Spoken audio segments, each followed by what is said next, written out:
쓰러져 있는 희수, 그리고 희수의 손끝에 누워있는 한지용. 과연 두 사람에게는 어떤 일이 있었던 걸까요? 드라마 마인 9회 리뷰 시작합니다. 서연, 희수, 자경, 그리고 지용까지 모두가 모인 자리. 자경은 희수를 자극하며 하준이를 데려가겠다 말을 합니다. 하지만 더욱 강하게 나오는 희수. 자신의 것을 뺏는 사람은 가만히 두지 않겠다 말을 합니다. 놀란 지용은 자경을 데리고 나가버리는데요. 다시 침착해지는 희수. 그리고 그런 희수를 바라보는 서연. 곧 이사회에서 한 회장의 유언장이 발표됩니다. 결국 효원 기업은 수혁에게 30이 되면 넘어가도록 해놓은 한 회장. 지용의 계획은 모두 무너졌는데요. 한 회장을 찾아온 양순애. 자신에게 주식을 하나도 주지 않자 회장의 금고를 털기로 합니다. 하지만 이미 블루 다이아몬드가 사라진 후였습니다. 그리고 그 금고에 이미 들어와 있는 큰아들 진호. 자신 역시도 아무것도 받지 못했지만 아들인 수혁이 물려받아 고맙기도 하고 화나기도 하는데요. 김미자와 자신의 아버지 사진을 앞에 두고 술을 마십니다. 술에 취해 잠이 든 진호와 한 회장의 비밀 장소로 들어오게 된 양순애. 김미자에 대한 사랑이 가득 담긴 장소를 보고 분노하게 되는데요. 한평생 사랑받지 못한 순애가 안쓰럽네요. 한 회장을 찾아가 화풀이를 해보는 양순애. 풀릴 리가 없죠. 순애가 나간 뒤 한 회장의 손가락이 움직이기 시작하는데요. 드디어 깨어나게 되는 걸까요? 한편 화가 난 지용은 또다시 싸움판을 찾습니다. 자신이 걸었던 선수에게 죽이라 말하는 한주용. 그러면서도 자신의 엄마 김미자의 말이 자꾸만 맴돕니다. 이미 지용은 자신이 한 회장의 핏줄이 아니라는 사실을 알고 있었네요. 어찌 보면 한 회장이 많은 사랑을 줄 수 없었던 이유가 되지 않을까 싶습니다. 지용이 서로 싸우게 한 선수가 문제가 생겼는데요. 자신이 죽이라 말했던 순간 너무 많이 맞은 선수가 혼수 상태에 빠지게 됩니다. 알고 보니 두 사람은 서로 형제지간이었나 보네요. 숨겨진 비밀이 결국 터져버릴 위기에 처하게 됩니다.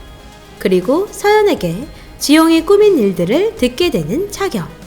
자신이 사랑했던 사람이었는데 이렇게 뒤통수를 맞게 되다니 안쓰럽네요. 집으로 온 지용은 조금 괴로워 보이는데요. 그런 지용에게 괜찮은지 묻는 희수. 희수는 지용에게 또 다른 비밀이 있는지 물어봅니다. 그리곤 한 회장은 지용의 진짜를 알기에 수혁에게 효원과 자리를 준 것일 거라 말을 하며 뭔가 애매한 위로를 건네는데요. 그런 희수에게 왜 자신을 용서했는지 물어보는 지용. 희수는 용서한 적 없다며 자경이 하준이를 뺏겠다는 말에 하준이만 지키자 말을 합니다. 하지만 이미 희수는 싸늘히 식은 듯 보이네요. 서연은 수혁을 찾아가 약혼하는 것에 대해 다시 한번 경고를 하는데요. 이야기를 듣고 난 수혁은 자신의 행복을 한 번만 생각해봐 줄 수 없냐 말을 합니다.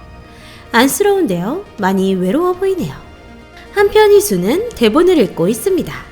그런 희수에게 자신과의 약속을 어기느냐며 화를 내는 지용. 단 한 번도 화를 내지 않고 침착하게 엿을 먹이는 중인 희수. 뭔가 지용이보다 더 강력한 느낌의 희수입니다. 밤이 늦은 시각 희수는 밖으로 나왔는데요. 수영장으로 간 희수는 무언가 찾는 듯한 모습입니다. 희수가 자리에 엎자 밖으로 나온 지용. 그런 지용에게 총을 겨누는 희수. 이대로 지용을 죽이려는 걸까요? 갑자기 희수의 얼굴이 자경으로 바뀝니다. 그때 꿈에서 깨어난 지용. 얼마나 나쁜 짓을 했으면 그런 꿈까지 꾸게 되는 걸까요? 벌을 받고 있는 느낌이네요. 한편 자경은 하준이를 뺏기 위해 변호사 사무실을 찾았는데요. 아이의 아빠 정체에 대해 밝히는 자경. 자신은 하준이를 데려와 직접 키우고 싶다 말을 합니다. 이제 와서 찾는 것이 불가능할 거라 거절하는 변호사. 하지만 역시나 이 변호사를 선택한 이유가 있었는데요. 아주 강력한 한방을 해줄 효원가에서 버림받은 변호사입니다. 다음날 아침 다 같이 식사를 하는 효원가. 하준이를 데려가기 위해 자경이 소송을 한다는 사실을 이야기하며 어떻게든 이기기 위해 노력하겠다 말을 하는 희수와 그런 희수를 돕겠다는 서연. 그리고 진이는 하준이만 생각하는 희수에게 아이를 임신한 사실이 진짜냐 의심하기 시작합니다. 집으로 돌아온 희수는 효원가에서 일하는 변호사를 불러 자신이 궁금하던 사실을 물어보는데요. 그리곤 누구의 사람인지 확인하는 희수. 그 변호사는 희수에게 그저 웃기만 합니다.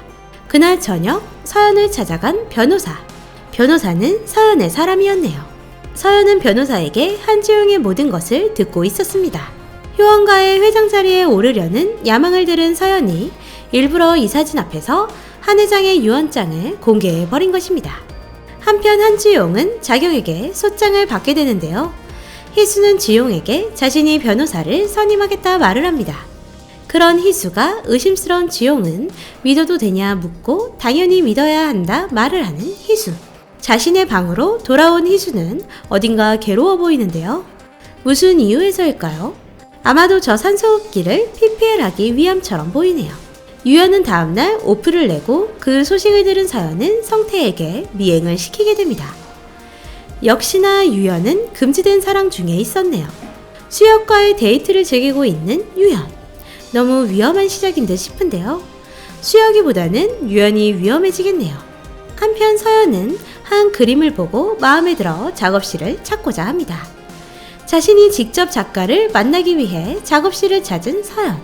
그림을 보며 어딘가 슬퍼지는 서연과 서연의 앞에 나타난 수지.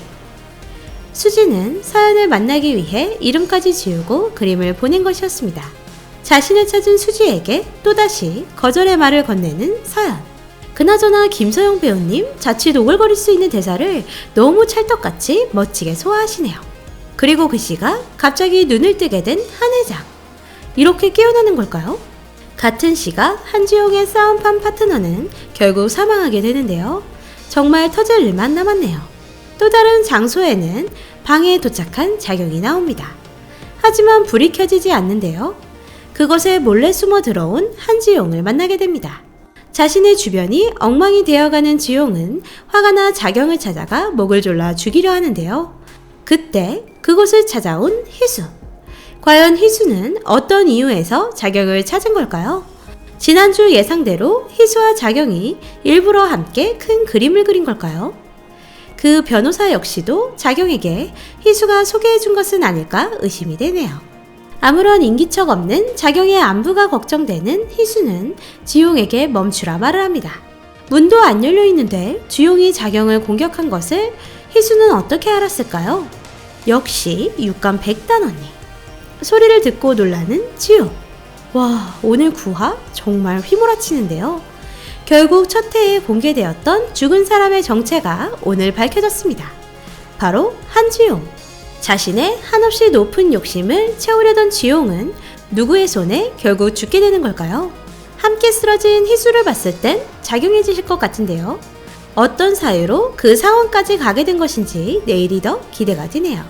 다른 드라마와 다르게 비밀이 마지막에 공개되는 것이 아닌 중간 정도에 공개되어 사실 좀 당황스러운 부분도 있었는데요. 하지만 이유를 찾게 되는 드라마이기에 새로운 흥미가 생기네요. 날로 강력한 엔딩을 보여주고 있는 드라마 마인 9회 리뷰 마치도록 하겠습니다. 광칠삼은 다양한 뇌피셜을 공유하고자 73 가족들의 뇌피셜 댓글을 받고 있습니다. 73 가족과 함께하는 드라마 속 결말 상상 뇌피셜 모두가 함께 참여해주세요. 댓글로 상상 뇌피셜을 남겨주시면 댓글을 바탕으로 드라마의 결말을 예상하여 드라마 리뷰 진행하도록 하겠습니다. 오늘도 재미있게 보셨다면 좋아요, 구독 부탁드립니다.